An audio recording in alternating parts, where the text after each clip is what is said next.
Welcome back to Ninja.Energy. Today we're going to go over the function filter. This allows you to return back information from a dataset without having to filter said dataset.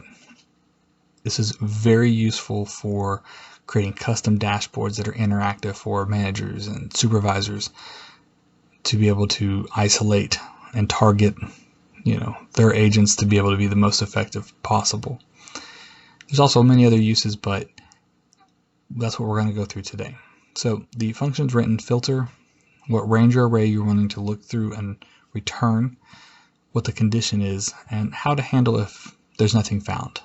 So typically there you could leave it blank and it would show you nothing, or because if it's an interactive dashboard you may want to put something like nothing found, no agents met condition, something along those lines, just to inform that manager or whoever is using your dashboard that you're using.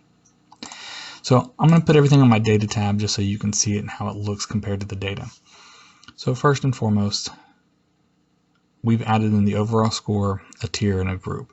Tier and group, by the way, that is the ifs and switch function. Make sure you check out those videos for more information there.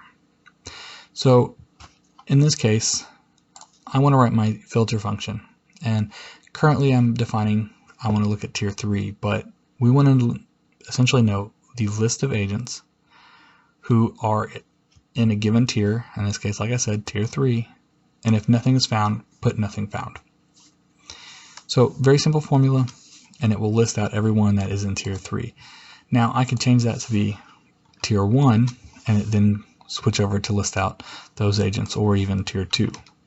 Now in the event I put, say, tier 4 because it doesn't exist, nothing is found. Very straightforward, very simple. It's going to be highly effective. Now let's say I'm actually looking at my tier 3 agents and I want to know everyone who's below 50% on their overall score. Now that is tier 3, by the way. So what we're going to do here is write the formula to be filter. We're going to specify the exact range, A2 through D25, because we not only want to know the agent name, but we want to know who they report to, what team they belong to, and who that QA person is, because you know what, the QA person in a call center is going to be grading that person, and you may want to have quick contact with them.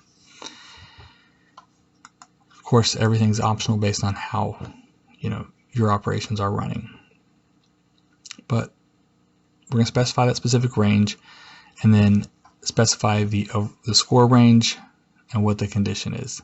And in this case I have the condition to configurable setting 50%, so that if I want to change that list will change in correspondence with it. Now you'll notice in here I did A2 through D25 as opposed to column A through column D. And that's because if I do it the other way, you're going to get a whole bunch of zeros listed because of how it handles all those blank rows below all this data. So you got to be very specific with this.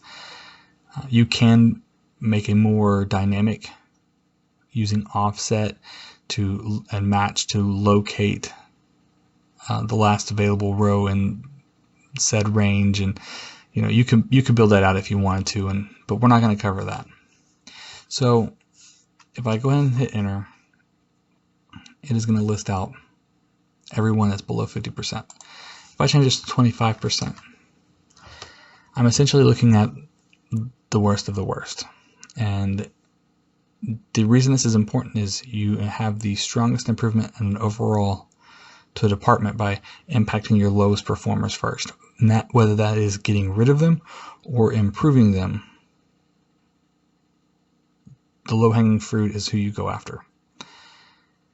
Because if you go after someone who's much higher up, getting a 1 or 2 point increase is very minimal on your overall, where someone who's performing, let's say, at a 5 or 10%, and they can get up to 90%, that's a huge bump, not only for that individual, but for the entire team.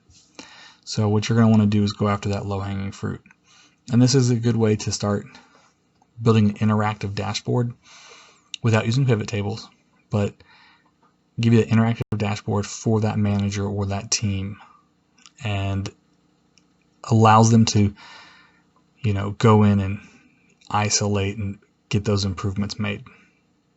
Hope all this information is helping. If you have any additional questions, comments, or concerns, feel free to leave them below.